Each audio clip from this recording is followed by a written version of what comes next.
Good afternoon everyone.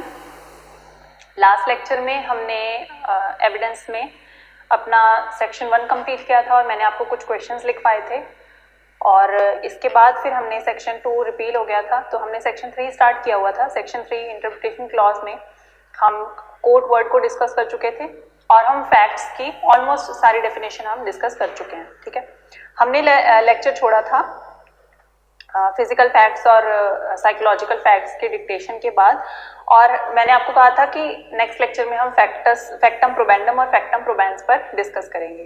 तो mains में ये क्वेश्चन पूछा जाता है, पहले तो ये आप टर्म्स लिख लो।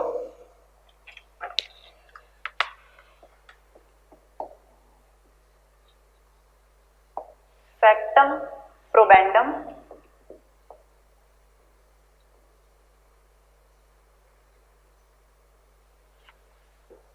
और फैक्टम प्रोबेंस।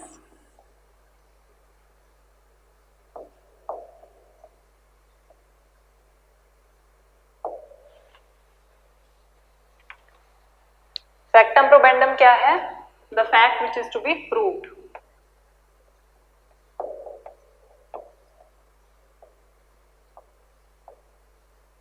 इस तरह के टर्म्स आपको जो एडीए वाले हैं उनको फैक्टम प्रोबेंडम लिखकर और नीचे 2-3 ऑप्शन दे देंगे और फैक्टम प्रोबेंडम मींस तो वो दे देंगे fact to be prove, fact needs to be prove, fact which is proved, means of fact. ठीक है, ये कुछ भी ऐसे ऑप्शंस देके ऑल ऑफ द अबव देके कुछ भी ऐसा देके ऑप्शंस दे देंगे। तो आपको सही आंसर इसका मीनिंग क्या है फैक्टम प्रोबेंडम का? फैक्ट टू बी प्रूव, जो फैक्ट हमें भी प्रूव करना है। ठीक है, तो factum probandum means fact to be proved, that is जो हमारा प्रिंसिपल फैक्ट है।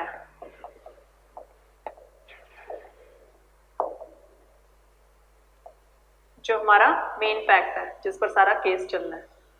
ठीक है, एग्जाम्पल जो है मर्डर हो गया, तो अब हमने प्रूव क्या करना है कि मर्डर हुआ है। ठीक है, अब फैक्टम प्रोबेंस क्या होता है?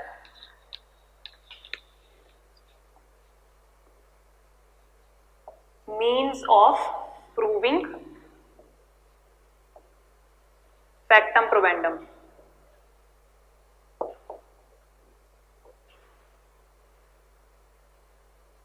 ठीक है, फैक्टम प्रोबेंस क्या हुआ कि कैसे हम ये प्रूव करेंगे जो हमारा प्रिंसिपल फैक्ट है उसको। Means of proving factum probandum, principal fact को कैसे प्रूव करेंगे। ठीक है, इसके आप मीनिंग लिख लो कि हम कैसे प्रूव करेंगे कि मर्डर हुआ है। ठीक है, अब मेंस में क्वेश्चन क्या बनता है? What is the relationship between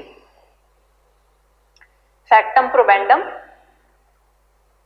and factum probans? Question mark. ठीक है, आंसर में आप लिख सकते हो the facts sought to be proved is called the principal fact, that is factum probandum, full stop. The means of proof which are used to establish the fact sought to be proved is called evidentiary fact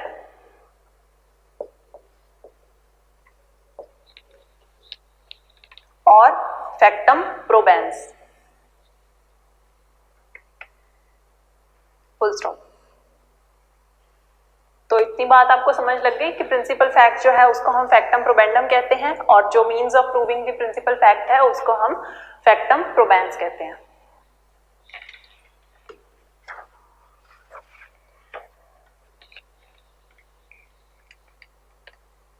अब हम ये point हमारे discuss करने वाला रह गया था that a man has a certain reputation. ठीक है, अगर किसी मैन का किसी को लेकर कोई सर्टेन ओपिनियन है तो ये एक फैक्ट है। अगर सबसे पहले हम ये डिस्कस कर लेते हैं मैन का अगर कोई ओपिनियन है, illustration D that a man holds a certain opinion, has a certain intention, acts in good faith or fraudulently or use a particular word in a particular sense or is or was at a specified time conscious of a particular sensation is a fact. तो इसमें इन्होंने बोला है man holds a certain opinion. Certain opinion as a general rule क्या होगा कि opinion of fitness जो है वो रेलिवेंट नहीं होता. आप सर्टन ओपिनियन हेडिंग डालकर छोटी सी उस पर आप आगे लिख सकते हो. अच्छा, इलस्ट्रेशंस जहां पर हमने ABCD डिस्कस किया ना, वहां पर आप एक पॉइंट डाल के ना बेयर एक्ट में लिख लो कहीं कि हियर से यहाँ पर फैक्ट में कवर्ड नहीं होता. ठीक है, हियर से इज नॉट कवर्ड. देन अब हम इलस्ट्रेशन डी करें. Certain opinion as a general rule opinion of witness is not relevant. General rule ये है कि विटनेस का ओपिनियन रेलिवेंट नहीं है.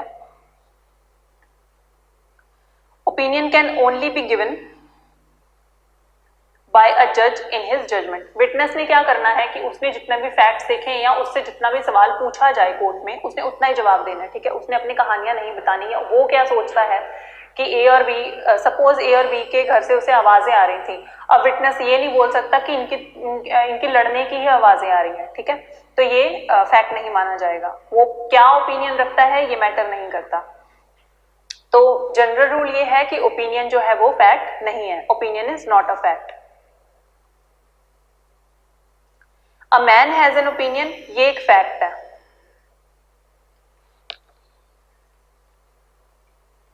अब इन दोनों चीजों में डिफरेंस क्या हुआ कि हम जनरल रूल तो ये कह रहे हैं कि सर्टन ओपिनियन जो है वो रेलिवेंट नहीं है. ठीक है, विटनेस का ओपिनियन फैक्ट नहीं है. लेकिन जज का जो ओपिनियन है वो फैक्ट है. मैटर करता है जज का ओपिनियन जजमेंट में. ठीक है, और मैन का जो ओपिनियन है, किसी एक इंसान का जो ओपिनियन है वो फैक्ट है. अब ओपिनियन जो है वो पर से रेलिवेंट नहीं होता. ठीक है, अब ओपिनियन पर से एक रेलिवेंट फैक्ट नहीं है. बट जब किसी का ओपिनियन, जैसे हमने एक्स और वाई की एग्जांपल की थी, एक्स वाई के बारे में अच्छा ओपिनियन नहीं रखता था, ये एक चीज जो है वो फैक्ट बन जाती है. एक्स वाई के बारे में अच्छा ओपिनियन नहीं रखता, ये एक फैक्ट है, तो ये रेलिवेंट होगा. ठीक है, एक्स वाई के बारे में क्या ओपिनियन रखता है ये रेलिवेंट नहीं होगा.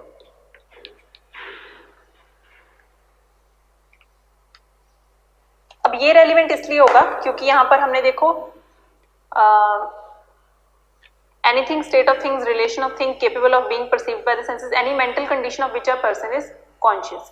तो ये हमें क्या बता रहा है, स्टेट ऑफ माइंड बता रहा है. एक्स की स्टेट ऑफ माइंड क्या है. आगे चलकर भी हमारी प्रोविजंस में स्टेट ऑफ माइंड जो है वो रेलिवेंट मानेंगे हम. तो इसीलिए अब एक्स वाई के बारे में क्या ओपिनियन रख रहा है ये मैटर नहीं करता, लेकिन एक्स वाई के बारे में एक ओपिनियन रख रहा है ये मैटर करता है. तो ये एक फैक्ट है क्योंकि ये एक्स की स्टेट ऑफ माइंड बता रहा है. ठीक है, uses a particular word in a particular sense. जैसे यहाँ पर इन्होंने इलस्ट्रेशन डी में ही एक्सप्रेशन यूज किया है, uses a particular word in particular sense. जैसे किसी का तकिया कलाम यूज करने की आदत होती है. जैसे हम नॉर्मली ही किसी को टॉन्ट करने के लिए बोल देते हैं, आप लास्ट बेंचर्स हो, उनको वो पढ़ नहीं रहे हो तो हम बोलेंगे कि जज साहब को देखो. ठीक है, कि है तो वो लास्ट बेंचर्स पढ़ तो रहे नहीं है, लेकिन हमने उन्हें एज अ टॉन्ट कहा है कि जज साहब को देखो. ठीक है, was as a specified time conscious of a particular sensation. जहां पर एक पर्सन जो है वो बेहोश पड़ा था, तो ये भी एक फैक्ट हो जाएगा कि अगर कोई इंसान विटनेस बनकर आया है, जैसे वाई का मर्डर हुआ, एक्स का मर्डर हुआ और ए विटनेस बनकर आया और ए बोलता है कि बी जब एक्स का मर्डर कर रहा था, बी ने समझ लो चाकू से एक्स का मर्डर किया. ठीक है, अब ए विटनेस बनकर आया है और वो ये चीज बोल रहा है कि बी ने चाकू से एक्स का मर्डर किया. उसके आगे ए बेहोश हो गया. ठीक है, मर्डर देखते ही.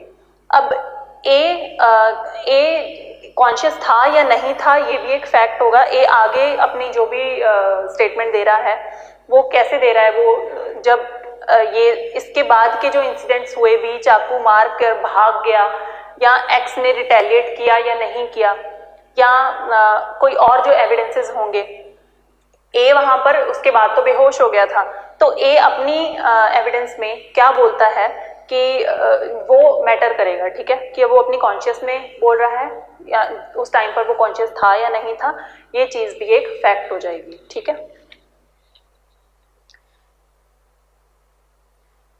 Was at a specified time conscious of a particular sensation, where a person was in his senses at a particular time is a fact. या फिर ए शराब पीकर बैठा हुआ था, ठीक है, ए उस टाइम पर कितने नशे में धुत था, ये भी एक फैक्ट हो जाएगा कि क्या वो अपनी सेंसेस में था, ड्रंकनेस की स्टेट में भी, कि वो अपनी सेंसेस में था, कि वो एज अ विटनेस हम उसकी जो स्टेटमेंट है उसको रेलिवेंट फैक्ट मान सकें या नहीं, ये चीजें भी फैक्ट में इंक्लूड होंगी, ठीक है। इलस्ट्रेशन ई जो है ये इंपॉर्टेंट है, इस पे आप इंपॉर्टेंट मार्क कर लो, और ये प्रीलिम्स, मेंस और इंटरव्यू में बहुत बार पूछी जाती है, बहुत बहुत इंपॉर्टेंट है ये, रेपुटेशन इज अ फैक्ट, ठीक है।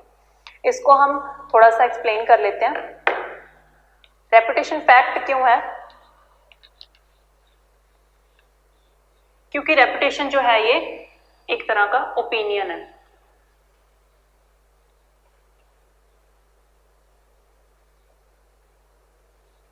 हमने अभी डिस्कस किया कि ओपिनियन जो है एज अ जनरल रूल हम उसे रेलिवेंट नहीं मानते, ठीक है, ओपिनियन जो है वो फैक्ट नहीं है, लेकिन रेपुटेशन जो है ये भी एक तरह का ओपिनियन है, तो ये कैसे हम मान लें कि ये फैक्ट है, ठीक है। इसमें आपको डिक्टेट कर रही हूं, आप थोड़ा सा लिख लो इस पे। Reputation is an opinion, heading डालकर एक्सप्लेनेशन में लिखो, this is the only place where opinion becomes a fact. हमने जनरल रूल क्या पढ़ा था कि सर्टन ओपिनियन, कोई भी एक ओपिनियन जो है वो फैक्ट नहीं है, लेकिन रेपुटेशन क्या है, ये इसकी एक्सेप्शन है। यहां पर ये एक अकेली जगह है जहां पर ओपिनियन जो है वो फैक्ट बन जाता है। रेपुटेशन एक ऐसा ओपिनियन है जो बहुत वाइड स्प्रेड है, ए भी वही सोचे, बी भी वही सोचे, सी भी वही सोचे। हम जनरली क्या कहते हैं कि हियरसे एविडेंस हम एडमिसिबल नहीं मानते, है ना, स्टार्टिंग में हमने ये डिस्कस किया था। हियरसे एविडेंस को हम एडमिसिबल इसलिए नहीं मानते क्योंकि ए ने कुछ फर्स्ट हैंड एक्सपीरियंस लिया, ठीक है, इसने कुछ सुना, देखा कुछ भी, और इसने आके बी को बताया। अब ए ने सपोज एक फैक्ट बताया, 2, 3, 4, है ना, सीरीज में कुछ भी जो भी चल रहा है, ए ने ये सारी चीजें एज इट इज बताई। बी को सपोज फर्स्ट पॉइंट याद रह गया, सेकंड याद नहीं रहा, या सेकंड आधा याद रह गया, आगे थर्ड वो मिस कर गया, फोर्थ पॉइंट ऐसे से करके इसका जो एविडेंस है ये डाइल्यूट हो गया। अब इसने वही चीज सी को बताई, इसको भी आधी चीजें याद रही, आधी नहीं याद रही, ऐसे ही डी तक आते आते एविडेंस जो है वो 1 या 2 पॉइंट्स तक ही बच गया, ठीक है, आधी अधूरी बात। हियरसे एविडेंस हम इसीलिए एक्सेप्टेबल नहीं मानते क्योंकि जब ए से बी तक एविडेंस जाता है, या बी से सी तक, या सी से डी तक, तो एविडेंस जो है वो डाइल्यूट होता जाता है। तो जो डाइल्यूटेड एविडेंस है वो इतना फायदेमंद नहीं रहता हमारे केस के लिए, ठीक है, इसलिए हियरसे एविडेंस को हम एज एविडेंस नहीं मानते। अब जो रेपुटेशन है ये भी एक तरह का हियरसे ही होगा। ए बी को कहता है कि जो एक्स है ये बहुत अच्छा इंसान है, बहुत ये चैरिटी वगैरह करता है, बहुत अच्छा इंसान है, ठीक है, इसकी, और ये बहुत अच्छे ओहदे पर लगा हुआ है, ऑफिसर है ये एक, ठीक है। अब ए बी को ये बोलता है, बी इस चीज पे विश्वास कर लेता है, बी सी को बोलता है कि एक्स तो बहुत अच्छा इंसान है, सी डी को बोलता है, ये सारे जो हैं ये सब कुछ बिलीव कर रहे हैं एक ही चीज को। तो जब जो एक ओपिनियन है जो वाइड स्प्रेड हो जाए तो वो रेपुटेशन बन जाता है, ठीक है। इस पे आप लिख सकते हो, a composite opinion which is wide spread is reputation. अब यहां पर कुछ डाइल्यूट नहीं हो रहा, ए ने बी को बोला, जो भी बोला कि एक्स अच्छा इंसान है, बी ने मान लिया कि एक्स अच्छा इंसान है, बी ने भी सी को यही बोला कि एक्स अच्छा इंसान है, इसमें कुछ भी कम घट बढ़ नहीं रहा है, ठीक है। तो ये हेयर से नहीं रह जाता। A composite opinion which is widespread is reputation. It becomes a fact, comma, notwithstanding the fact that it is after all an opinion. तो इससे ये फर्क नहीं पड़ता कि ये एक ओपिनियन है, ये अगर वाइड स्प्रेड हो रहा है, दुनिया सारी मान रही है कि किसी की कोई अच्छी या बुरी रेपुटेशन है, तो वो हम सच्ची मानेंगे। अगर 10 लोग, हम ये बोलते हैं ना कि अगर 10 लोग एक चीज पर बिलीव करते हैं तो वो सच्ची बोल रहे होंगे, वो झूठ तो नहीं बोल रहे होंगे, इस तरीके से। ठीक है, अब इस पे आप क्वेश्चन लिख सकते हो, is reputation a fact, full stop, critically examine. 5 marks में आपको इसे बताना है। ठीक है, 5 मार्क्स का क्वेश्चन है, आप एक पेज में से लिख सकते हो। आप फिर इसमें लिखोगे कि सबसे पहले आप लिखोगे कि ओपिनियन क्या होता है। ठीक है, उसके बाद आप लिखोगे कि रेपुटेशन का मतलब क्या होता है। रेपुटेशन एक ओपिनियन है। अब जनरल रूल ये है कि ओपिनियन जो है वो रेलिवेंट नहीं होता, फैक्ट नहीं होता, लेकिन ये एक अकेली एक्सेप्शन है जहां पर रेपुटेशन जो है वो ओपिनियन है। इस तरीके से आप अपना आंसर फ्रेम करोगे। ठीक है, रेपुटेशन इज एन, मैं आपको डिक्टेट कर रही हूँ, reputation is an opinion, full stop, opinions are not facts, comma, however an opinion which becomes a composite opinion, composite opinion मतलब जो ज्यादा लोगों का ओपिनियन बन रहा है। ठीक है, comma, which becomes a composite opinion, comma, an opinion which is so widespread, जो फैल गया एक तरह से। ठीक है, इतना फैल गया है, and so widely accepted, और वो इतना माना जा रहा है, that it becomes a fact, full stop. The word reputation is nothing but a composite opinion. ये भी क्वेश्चन आपको ऐसे पूछा जा सकता है, जैसे आपको एक स्टेटमेंट दे देंगे, the word reputation is nothing but a composite opinion, बताओ ये ट्रू है या फॉल्स है। जो असर्शन रीजन वाले जो क्वेश्चंस आते हैं ना आपको, उन क्वेश्चंस में, वो क्वेश्चन में आपको इस तरीके से पूछा जा सकता है। ठीक है, तो आपको पता होना चाहिए कि रेपुटेशन जो है वो एक कंपोजिट ओपिनियन है और ये फैक्ट नहीं है या है, ये भी आपको पता होना चाहिए। ठीक है, तो रेपुटेशन जो है वो एक फैक्ट है।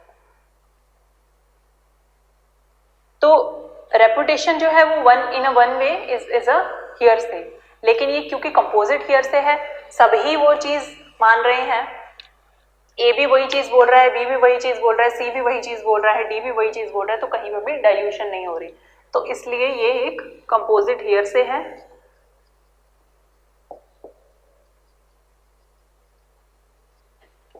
और therefore it is a fact.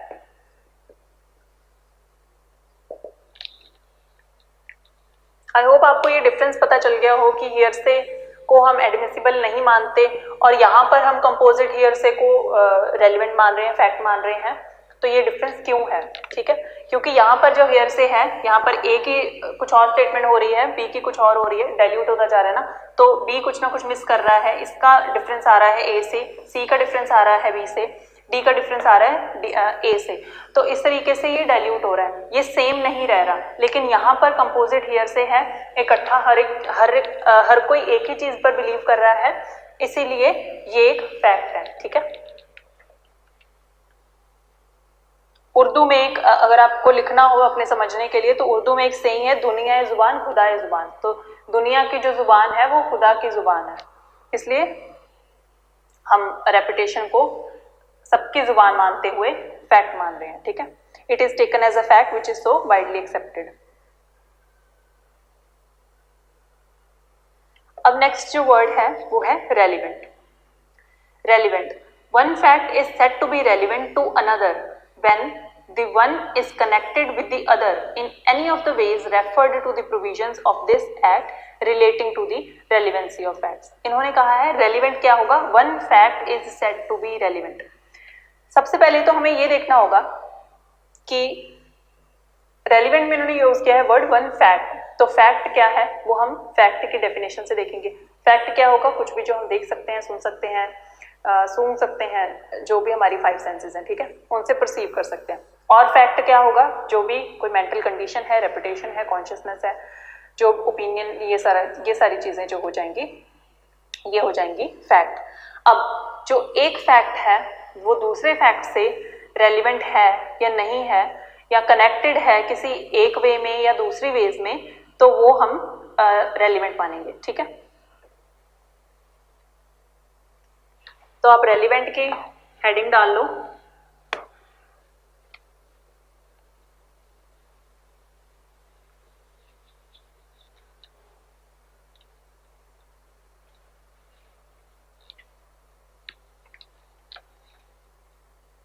अब रेलिवेंट जो है ना, ये इंटरलिंक्ड है विद द वर्ड एडमिसिबिलिटी और लीगल रेलिवेंसी, ठीक है।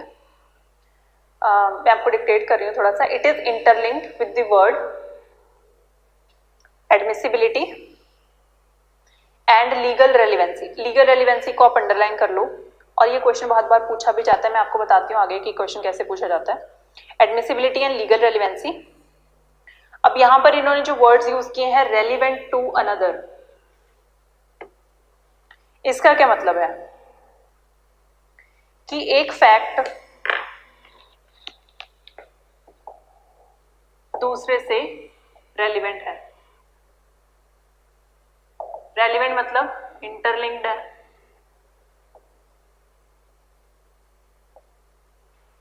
इंटरलिंक्ड कैसे होगा, जैसे हमने एग्जांपल की थी कि वो हैंकी वाली, कि एक मर्डर हुआ था, वहां पर हैंकी मिला था, हैंकी पर ब्लड से एक नाम लिखा गया था, ठीक है। अब ये जो फैक्ट है कि मर्डर हुआ और वहां पर एक हैंकी मिला और हैंकी पर ब्लड से नाम लिखा गया था, ठीक है।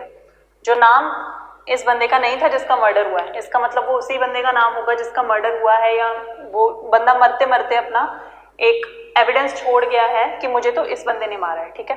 ये चीजें क्या हैं, ये एक दूसरे से रेलिवेंट हैं, ठीक है, ये एक दूसरे से कनेक्टेड हैं। तो एक फैक्ट क्या कि मर्डर हुआ, दूसरा फैक्ट क्या कि वहां पर हैंकी था, तीसरा फैक्ट कि वहां पर हैंकी पर नाम लिखा हुआ था। ये सारी चीजें एक दूसरे से इंटरलिंक्ड हैं, तो ये क्या हो जाएंगे, रेलिवेंट फैक्ट्स, ठीक है।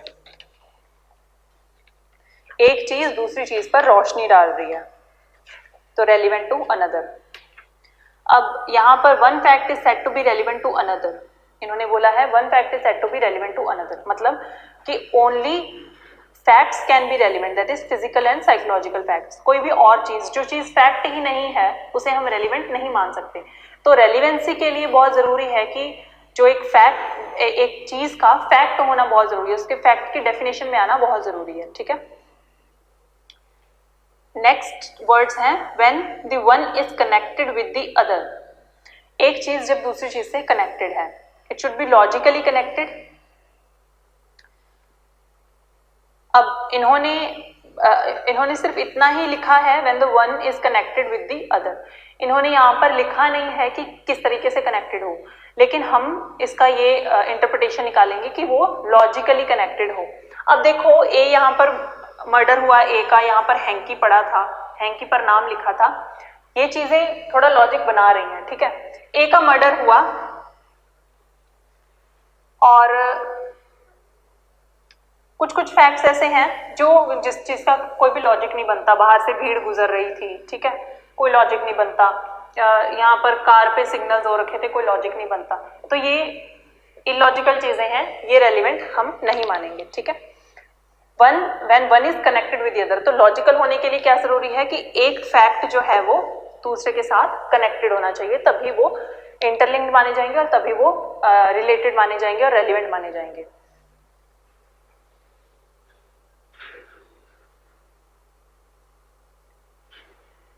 अब ये जो रेलिवेंसी हम बात कर रहे हैं कि ये इंटरलिंक होना चाहिए, ये रिलेटेड होना चाहिए, तो ये किस रेलिवेंसी की बात कर रहे हैं हम, लीगल रेलिवेंसी की, ठीक है।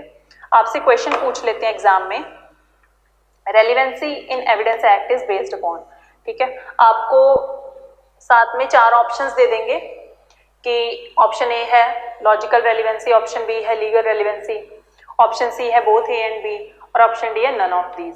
तो रेलिवेंसी हमने अभी डिस्कस किया कि हम सिर्फ वो रेलिवेंसी मानेंगे जो लीगल रेलिवेंसी है। लीगल रेलिवेंसी किस लिए? क्योंकि यहाँ पर लीगल लैंग्वेज में जो फैक्ट है हम सिर्फ उसी पर कन्फाइंड रहेंगे। अगर कोई चीज फैक्ट है तभी वो रेलिवेंट फैक्ट मानी जाएगी, अगर कोई चीज फैक्ट ही नहीं है तो फिर वो रेलिवेंट की डेफिनेशन में भी नहीं आ सकती। ठीक है, क्योंकि रेलिवेंट में साफ साफ इन्होंने लिखा है वन फैक्ट, तो फैक्ट के लिए उसका क्वालिफाई होना बहुत जरूरी है। ठीक है, नेक्स्ट जो है इसमें हमने 2 चीजें अभी की थी कि रेलिवेंसी जो है वो इंटरलिंक करती है with the word admissibility and legal relevancy. तो हम लीगल रेलिवेंसी तो डिस्कस कर ही चुके हैं। लीगल रेलिवेंसी क्या है? जो भी कि एक चीज दूसरी चीज से कनेक्टेड हो और वो इंटरकनेक्टेड इस तरीके से हो कि उसका कोई ना कोई रिलेशन बनता हो, तो वो लीगल रेलिवेंसी ही हम देखेंगे। ठीक है, नेक्स्ट वर्ड जो है वो है एडमिसिबिलिटी। तो आपको क्वेश्चन आ सकता है एडमिसिबिलिटी हेडिंग डालकर, आप इस पर नोट्स बना लो थोड़े से। अगर आप क्वेश्चन क्या बन जाता है, what is the relationship between relevancy and admissibility.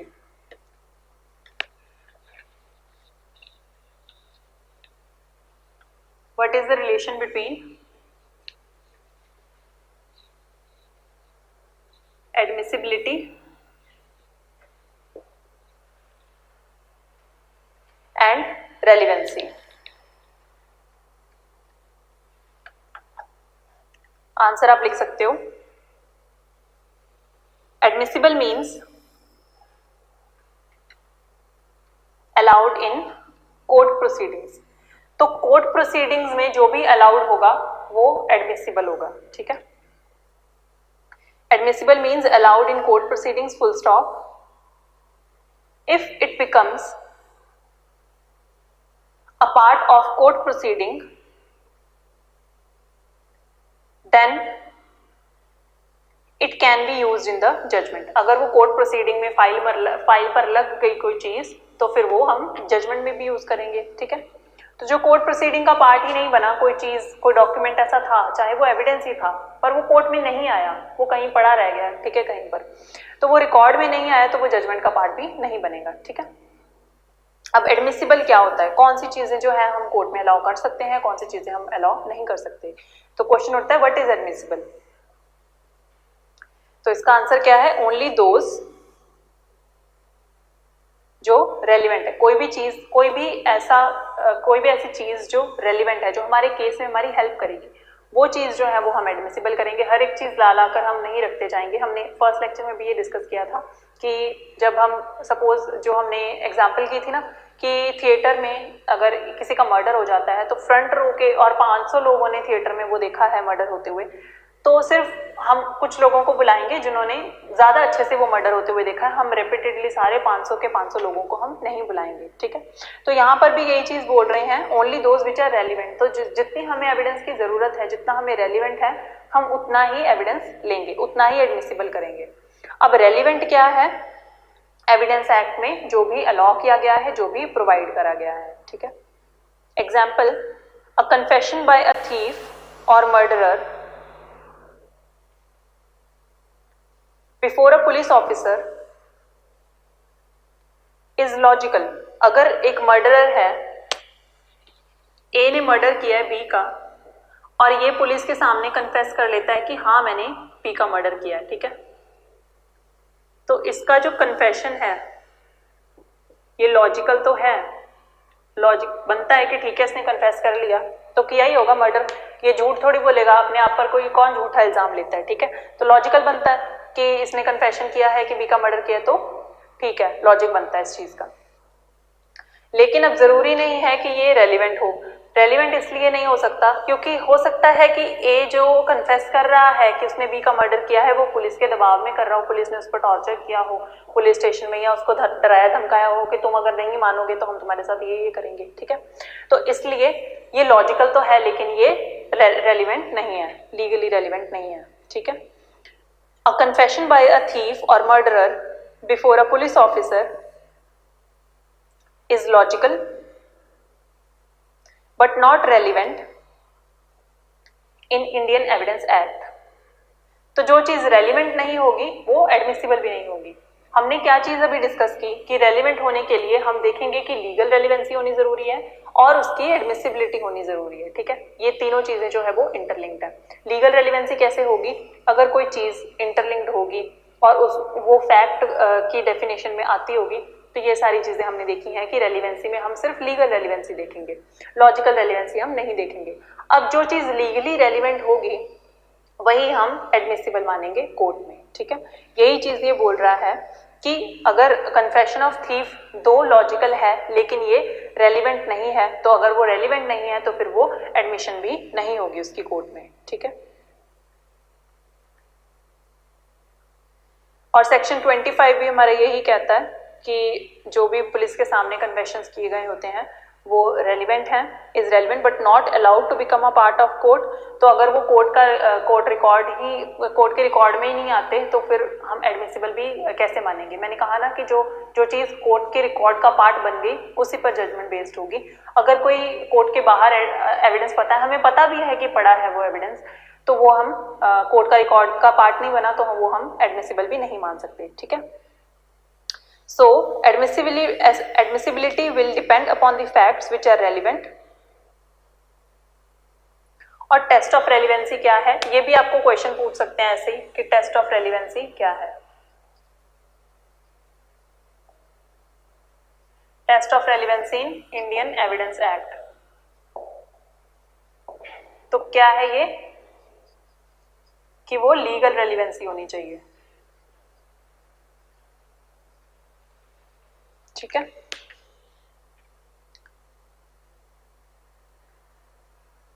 अब मेंस में, प्रीलिम्स में या इंटरव्यू में आपसे ये क्वेश्चन पूछा जा सकता है। मैंने ये प्रीलिम्स में भी क्वेश्चन बहुत बार देखा है और मेंस में भी, मेंस इंटरव्यू में, क्योंकि ये क्वेश्चन बहुत पेट क्वेश्चन होते हैं ऐसे वाले, तो ये आपको पूछ सकते हैं। तो आप ये क्वेश्चन लिख लो, can an illegally procured evidence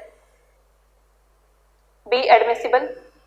कोई एक एविडेंस है जिसको हमने इलीगली प्रोक्योर किया है। सपोज कोई एविडेंस था जो बी के घर में पड़ा था और ए को उस एविडेंस की जरूरत थी, तो ए बी के घर में चोरी करके वो एविडेंस ले आता है, तो क्या वो इलीगली प्रोक्योर की? तो उसने चोरी है ना, तो क्या वो इलीगली प्रोक्योर्ड एविडेंस जो है वो एडमिसिबल माना जाएगा या नहीं माना जाएगा?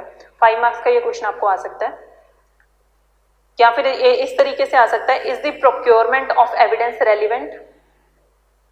कि कैसे कोई एविडेंस प्रोक्योर किया, कैसे कोई एविडेंस लेकर आया, क्या ये चीज रेलिवेंट है, ये चीज मानेंगे हम?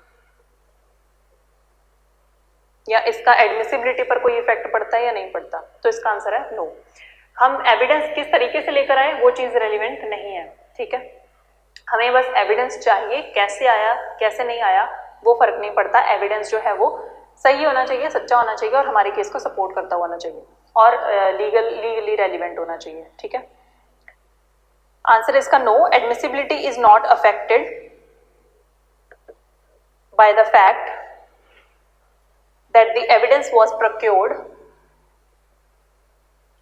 illegally or unlawfully। इसमें आप नोट बनाकर, स्टार बनाकर किसी भी तरीके से अपनी एक स्टेटमेंट लिख सकते हो नोट्स में। In evidence act, Indian evidence act, ends matter means don't matter.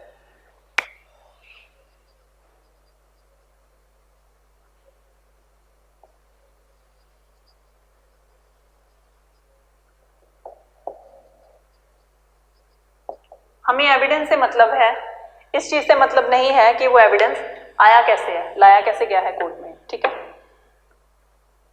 Regarding the प्रोक्यूरेशन of evidence, प्रोक्यूरेशन के स्पेलिंग कैसे होते हैं? प्रोक्योर करना, PROCURATION। इसमें केस भी है, M पटोदिया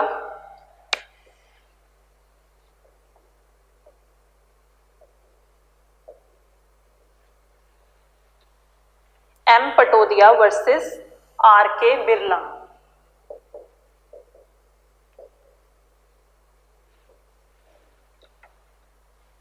(1971) सुप्रीम कोर्ट। इसमें आप लिख सकते हो admissibility is independent, admissibility is independent of and irrespective of the fact as to how an evidence is procured, comma, so even if an evidence is procured in an illegal manner or by improper means, such evidence remains admissible. ठीक है, तो इस चीज से फर्क नहीं पड़ता कि एविडेंस जो है वो कैसे लाया गया है, चाहे वो इलीगल मैनर से लाया गया हो, चाहे वो इम्प्रॉपर मीन से लाया गया हो, अगर वो रेलिवेंट है, हमारे केस के लिए इंपॉर्टेंट है, तो वो एविडेंस में हम एडमिसिबल मानेंगे. ठीक है, सिमिलरली केस है Puranmal versus director of inspection में भी यही चीज हेल्ड की गई है. 1974 सुप्रीम कोर्ट का केस है ये RM Patodia versus RK Birla, ये 1971 सुप्रीम कोर्ट का केस है. देन एक लैंडमार्क जजमेंट है हमारी RK Malkani versus state of Maharashtra, 1974 supreme court. ऐसी लैंडमार्क जजमेंट्स आप अपने आंसर राइटिंग में जरूर लिखा कीजिए. और कई बार ऐसे ही पूछ लेते हैं कि कोई ऐसे स्टेटमेंट दे देंगे ends matters means don't matter, और ये किस चीज से आपको जजमेंट दे देंगे कि कौन सी जजमेंट जो है वो इस चीज से डील करती है. हो सकता है आपको ये सारी जजमेंट्स ही दे दे, Pooranmal director of inspection, M Patodia, RK Birla और RK मलकानी, तीनों ही दे दें और उसमें से वो आपको लास्ट ऑप्शन दे दें ऑल ऑफ द अबव. ठीक है, तो आपको ये पता होना चाहिए कि कौन कौन सी जो जजमेंट है वो किस किस चीज से डील करती है. RK Malkani versus state of Maharashtra, 1974 supreme court. Illegality of procuration of evidence does not render it inadmissible.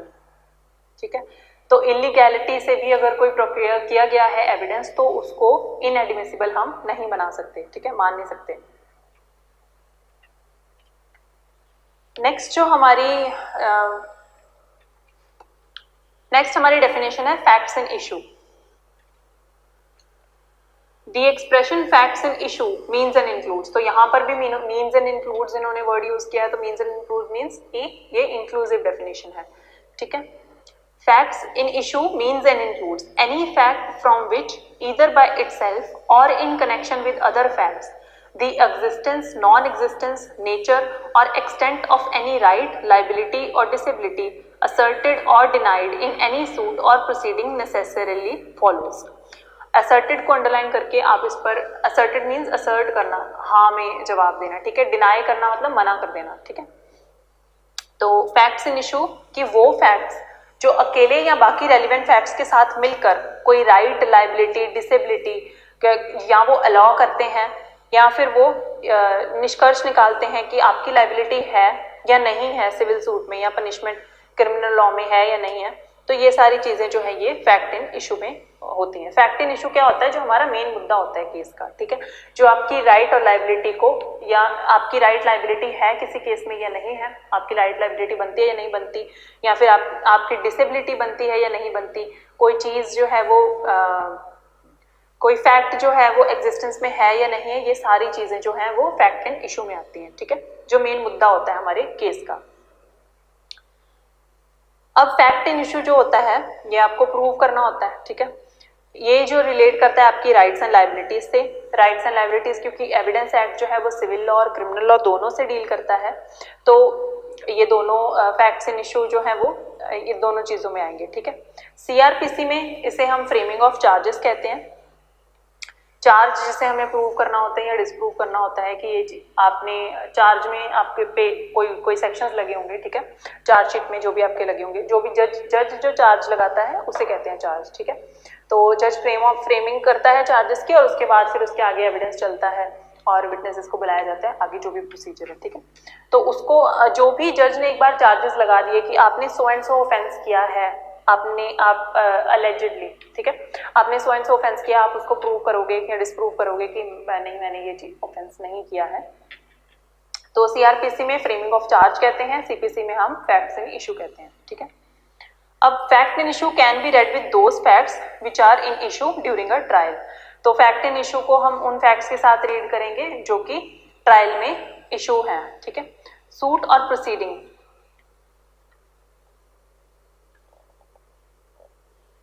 which are asserted or denied in any suit or proceeding necessarily follows। तो सूट और प्रोसीडिंग में क्या difference है कि जो civil law में मतलब suit जो है वो सिविल सूट होगा, प्रोसीडिंग जो होगी वो क्रिमिनल लॉ की होगी। तो इसने यहाँ पे दो वर्ड इसलिए यूज किए हैं कि एक सिविल लॉ के लिए, क्रिमिनल लॉ के लिए, ठीक है। प्रोसीडिंग क्रिमिनल लॉ की और सूट जो है वो सिविल लॉ का। अब इशू ऑफ फैक्ट हमें ऑर्डर 14 सीपीसी, इसमें फ्रेमिंग ऑफ इश्यूज से डील करता है, ठीक है। सीआरपीसी मैंने अभी बताया कि ये फ्रेमिंग ऑफ चार्ज से डील करता है। और हमने अभी डिस्कस किया कि इशू ऑफ फैक्ट जो होगा वो जो मेन मुद्दा है हमारे केस का वो हमारा इशू ऑफ फैक्ट होगा। और क्रिमिनल लॉ में, सिविल लॉ में तो देखो हमारे इश्यूज बहुत सारे बन जाते हैं क्योंकि एक एक चीज को हमें डिस्कस करना होता है। सिविल सूट्स वैसे भी बहुत लंबे चलते हैं, ठीक है, तो इनके फैक्ट्स भी बहुत इंपॉर्टेंट होते हैं। क्रिमिनल लॉ में मामले बहुत छोटे होते हैं, तो इसमें जैसे ए ने बी का मर्डर कर दिया, किया या नहीं, मर्डर किया या नहीं किया, ठीक है, ये फैक्ट इन इशू हो जाएगा। तो इसके साथ ज्यादा इतनी एस्पेक्ट्स नहीं जुड़ी होती हैं, ठीक है। तो इशू ऑफ फैक्ट में बहुत सारी एस्पेक्ट्स जुड़ी होती हैं जो कि मेन कॉज ऑफ एक्शन से डील करती हैं। तो जो मेन कॉज ऑफ एक्शन होगा वो खुद ही एक इशू ऑफ फैक्ट होगा, ठीक है। अब नेक्स्ट जो है हमारी डेफिनेशन वो है डॉक्यूमेंट की। इसके हम इलस्ट्रेशन एक्सप्लेनेशन पढ़ लेते हैं। Whenever under the provisions of law for the time being in force relating to CPC civil procedure, any court records an issue of fact, the fact to be asserted or denied in the answer to such issue is a fact in issue, ठीक है। जहां पर भी under the provisions of law for the time being in force relating to, जहां पर CPC की proceedings चल रही हैं, अगर कोई कोर्ट रिकॉर्ड करती है एन इशू ऑफ फैक्ट, अगर कोई कोर्ट कोई भी इशू ऑफ फैक्ट रिकॉर्ड करती है और उस फैक्ट को डिनाई किया जाना है या आंसर असर्ट किया जाना है in the answer to such issue, तो वो भी एक फैक्ट इन इशू बन जाएगा, ठीक है। इसके इलस्ट्रेशंस कर लेते हैं। A is accused of the murder of B, तो ये फैक्ट इन इशू हो जाएगा।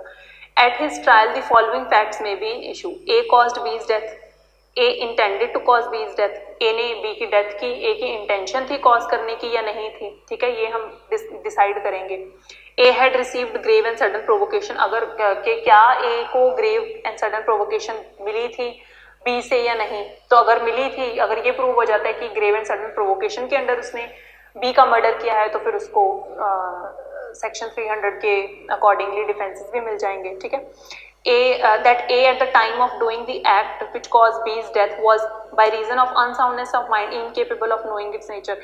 ए हो सकता है कि बी का मर्डर करते टाइम वो अपने सेंसेस में ही नहीं था, ए पगलाया हुआ था, तो उसको पता ही नहीं था कि वो क्या कर रहा है, ठीक है, बी का मर्डर हो जाएगा। तो ये सारी चीजें जो है ये फैक्ट इन इशू हो जाएंगी, ठीक है। ये सारी चीजें जब प्रूव होगी उसके हिसाब से हम एविडेंस लेंगे और उसके हिसाब से हम अपनी जजमेंट देंगे, ठीक है।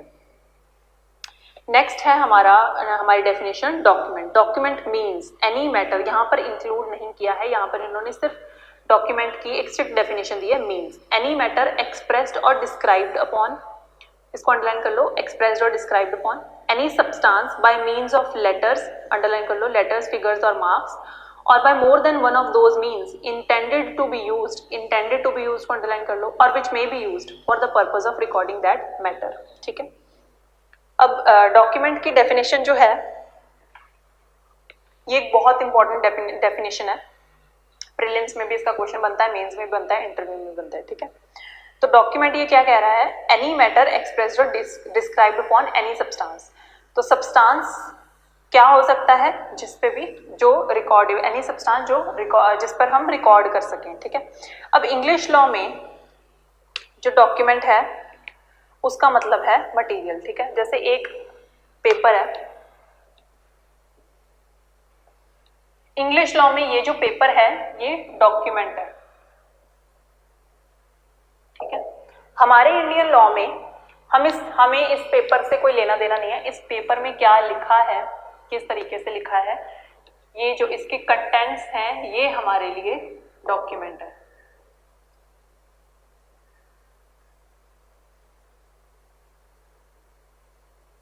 ठीक है।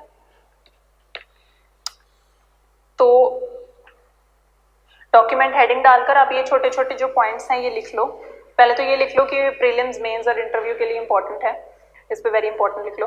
एनी मैटर, डॉक्यूमेंट क्या है? एनी मैटर एक्सप्रेस्ड और described upon by any substance which is recordable, जिस पर हम, कोई भी ऐसे सब्सटेंस जिस पर हम रिकॉर्ड कर सकें। कैसे रिकॉर्ड करेंगे वो भी हम आगे डिस्कस करेंगे। इंग्लिश लॉ में, इन English law document means the material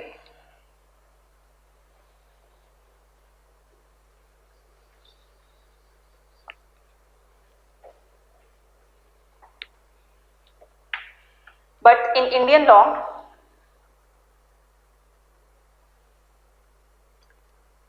it means जो भी इस पर मैटर एक्सप्रेस्ड है, matter expressed upon a recordable substance, ठीक है। It means matter expressed upon a recordable substance. Upon को अंडरलाइन कर लो या बोल्ड लेटर्स में लिख लो। अब law commission first report on IPC, Allahabad high court ने ना इस लॉ कमीशन की फर्स्ट रिपोर्ट को, आईपीसी पर इन्होंने फर्स्ट रिपोर्ट दी थी, उसको कोट करते हुए बोला in case law commission first report on IPC, ठीक है। इलाहाबाद हाई कोर्ट ने कहा case Dharmendra Nath Shastri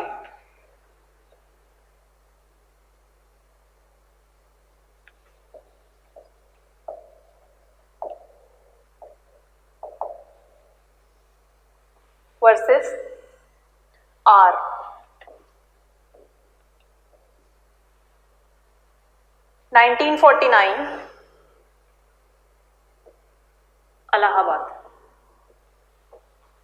Allahabad high court ने लॉ कमीशन की फर्स्ट रिपोर्ट ऑन आईपीसी को कोट किया, ठीक है। In English law the word document applies to the material on which the writing is written। जैसे मटेरियल क्या हो गया हमारा? पेपर, ठीक है। इंग्लिश लॉ में वो पेपर को कंसिडर करेंगे, पेपर को बोलेंगे कि वो डॉक्यूमेंट है। In English law the word document applies to the material on which the writing is written, comma, but in Indian law it applies not to the material, वो material पर apply नहीं करता, but it applies not to the material but to the matter written upon it. तो हम paper को document नहीं मानेंगे, paper पर जो लिखा है हम उसे डॉक्यूमेंट मानेंगे, ठीक है। उस पर जो मैटर है उसको हम डॉक्यूमेंट मानेंगे। It applies not to the material but to the matter written upon it. तो इंग्लिश लॉ में कागज एक डॉक्यूमेंट है और इंडियन लॉ में उस कागज पर जो लिखा है वो डॉक्यूमेंट है, ठीक है। नेक्स्ट ये वर्ड्स यूज कर रहा है bye means of letters, figures और मार्क्स। मार्क्स कैसे हो सकते हैं? फुट मार्क्स हो सकते हैं, फिंगरप्रिंट्स हो सकते हैं, स्ट्रगल के मार्क्स हो सकते हैं, ब्लड स्पॉट्स हो सकती हैं, कोई भी साइन और मार्क, किसी जैसे कोई मर्डर की जो जगह है वहां पर कोई पेड़ है उस पर कोई मार्क लगा हुआ है, ठीक है। इस तरीके की छोटी छोटी चीजें जो है ये मार्क में इंक्लूड होती हैं। तो मार्क मीन्स लेटर्स, फिगर्स और मार्क्स। मार्क्स में आप लिख सकते हो foot marks, fingerprints, struggle marks, blood spots, any sign और mark on the bank of tree. किसी ने किसी को मार दिया और लास्ट सीट के लिख गया तो जमीन पर जो मार्क्स लगे होंगे, ठीक है। मिट्टी गीली थी, पैर का किसी का फुटप्रिंट छप गया, ठीक है। वो सारी चीजें, यहाँ किसी के ब्लड स्पॉट, अगर जिसने किसी का मर्डर किया तो जो उसका ब्लड था उसके खून के छींटे किसी की शर्ट पर पड़ गए, वो मार्क हो जाएंगे, ठीक है। तो ये सारी चीजें ये हम डॉक्यूमेंट में ही इंक्लूड करेंगे। तो अब क्वेश्चन ये उठता है, question is a tape recorded statement a document? या फिर एक वीडियो जो है क्या हम उसे डॉक्यूमेंट मानेंगे, क्योंकि यहाँ पर तो इन्होंने लिखा है कि लेटर्स, फिगर्स और मार्क्स, ठीक है। तो क्या हम टेप रिकॉर्डेड स्टेटमेंट, ये तो हमारी सुनने वाली चीजें हैं ना, तो क्या हम इनको डॉक्यूमेंट मानेंगे या नहीं मानेंगे, ठीक है। तो यहां पर इन्होंने लिखा है आगे means any matter expressed or described upon any substance। तो पहली बात तो इन्होंने यहाँ पर वर्ड यूज कर लिया any substance by means of letters, figures और marks और by more than one of those means। तो जरूरी नहीं है कि यही मीन्स से कोई भी डॉक्यूमेंट हम रिकॉर्ड करें, कोई और मीन्स भी हो सकते हैं, more than one of those means intended to be use, जिनकी इंटेंशन क्या होनी चाहिए, यूज होनी, कि उनको यूज किया जाए as a for the purpose of recording the matter, कि हम उन्हें रिकॉर्ड करने के लिए यूज करें, ठीक है। तो अब टेप रिकॉर्डेड स्टेटमेंट डॉक्यूमेंट होगी या नहीं होगी? It is a matter expressed upon recordable medium. तो रिकॉर्डेबल मीडियम पर ये एक्सप्रेस किया गया मैटर है, और by one of more of those means, तो इससे भी हमें पता चल जाता है कि जो टेप रिकॉर्डेड स्टेटमेंट होगी वो डॉक्यूमेंट होगी, ठीक है।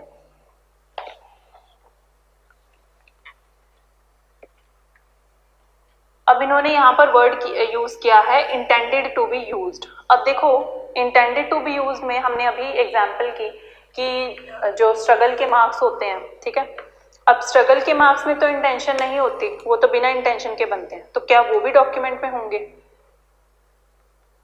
तो इन्होंने आगे ही वर्ड यूज किए हैं विच मे बी और विच मे बी यूज्ड।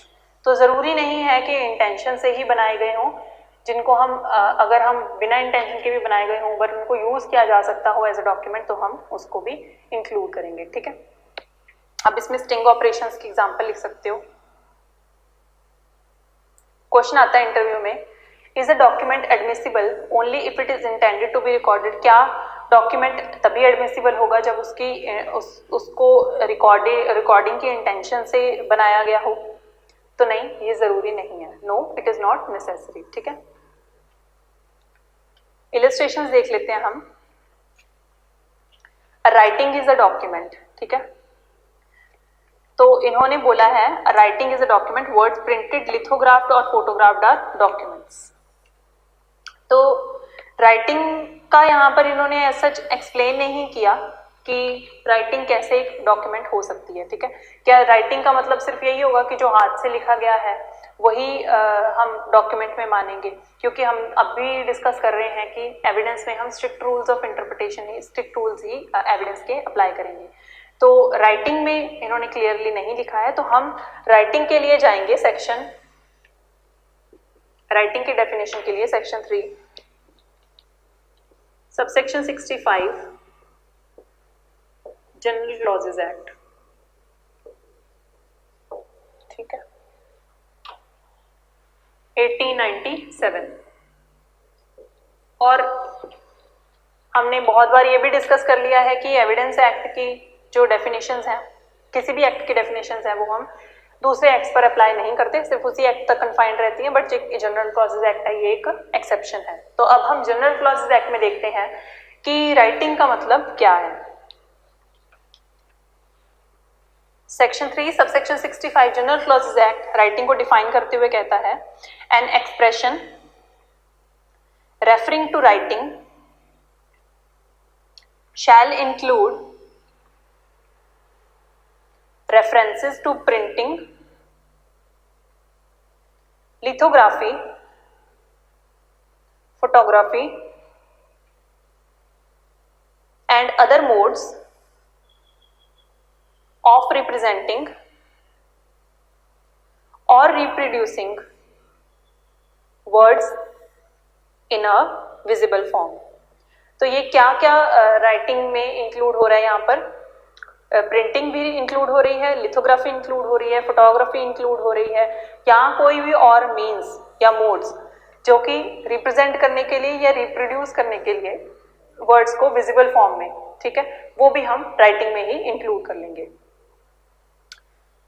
नेक्स्ट है इसकी टेप रिकॉर्डिंग, कि हम टेप रिकॉर्डिंग को, ऐसे क्वेश्चंस ना आपको प्रीलिम्स में पूछ लेते हैं, क्या ऑप्शंस में ही पूछ लेंगे कि क्या राइटिंग में ये writing includes, means and includes, ऐसे करके पूछ लेंगे कि आपको लिथोग्राफी का ऑप्शन दे देंगे, फोटोग्राफी का ऑप्शन दे देंगे, मोड्स ऑफ रिप्रेजेंटिंग, या फिर वो 3-4 ऑप्शंस ऐसे देके कि इनमें से करेक्ट इनकरेक्ट बताओ क्या है, तो 3-4 ऑप्शंस ऐसे दे देंगे जो राइटिंग में इंक्लूड नहीं होंगे और एक आध ऑप्शन आपको ऐसा दे देंगे जो राइटिंग में इंक्लूड होता होगा। तो ऐसे डेफिनेशंस वैसे क्वेश्चंस में आंसर करने में हेल्प करती हैं, ठीक है। अब टेप रिकॉर्डिंग का इन्होंने केस सुप्रीम कोर्ट ने बताया है कि टेप रिकॉर्डिंग जो है वो एक डॉक्यूमेंट है या नहीं है, टेप रिकॉर्ड्स जो है, ठीक है। तो ZB बुखारी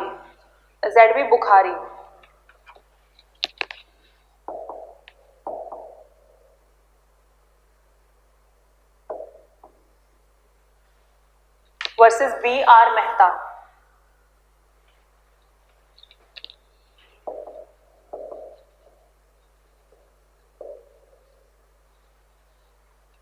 (1975) सुप्रीम कोर्ट।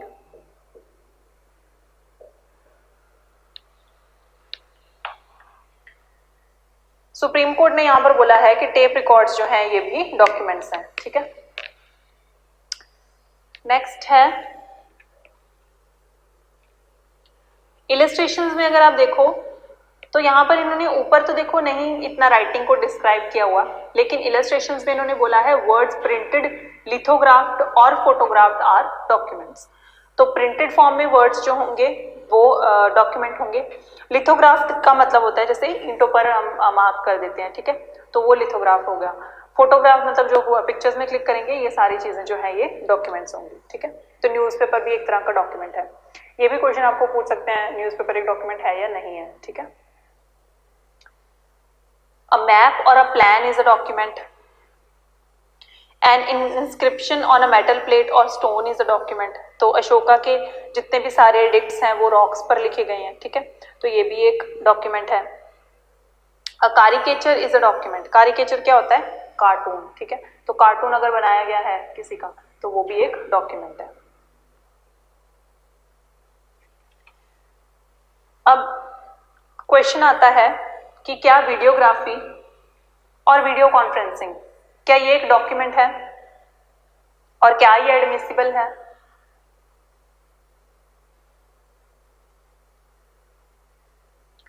तो केस आता है state of Maharashtra versus Praful Desai, PRAFUL, Praful Desai, DESAI, 2003, ठीक है, 2003 का केस है ये।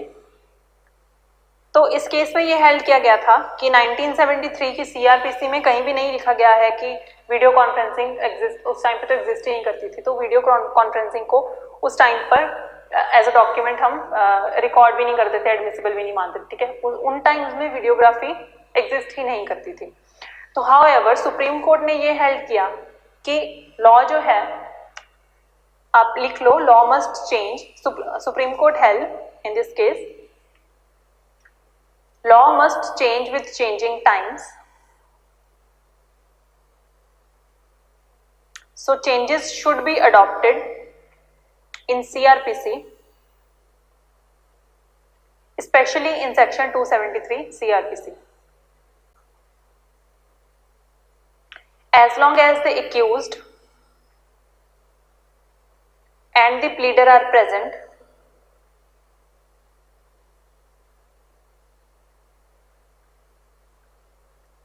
we can admit the evidence through video conferencing also, ठीक है।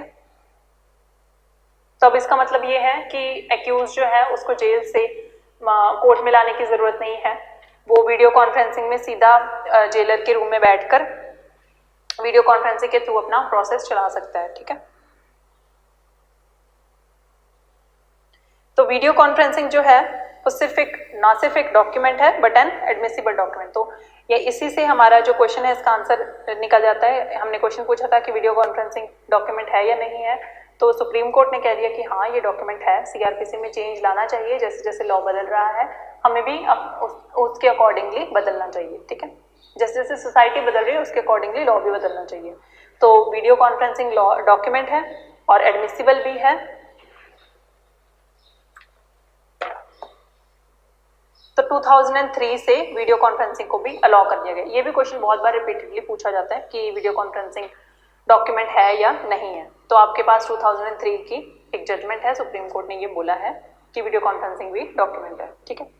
नेक्स्ट है वर्ड हमारा एविडेंस।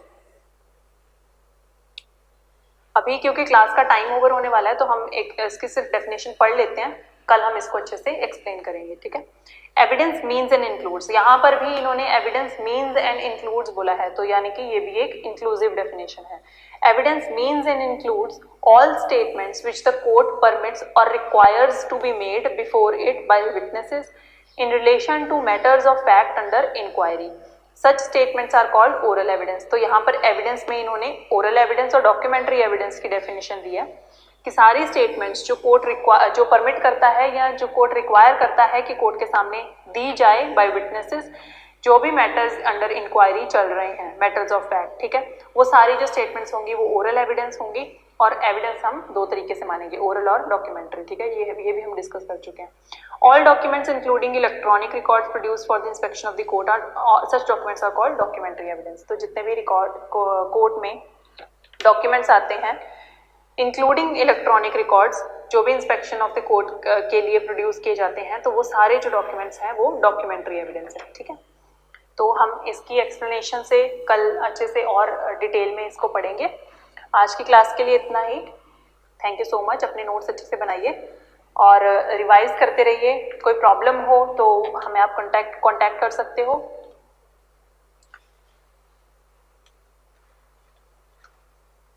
कल हम कंटिन्यू करेंगे, ठीक है। Thank you so much.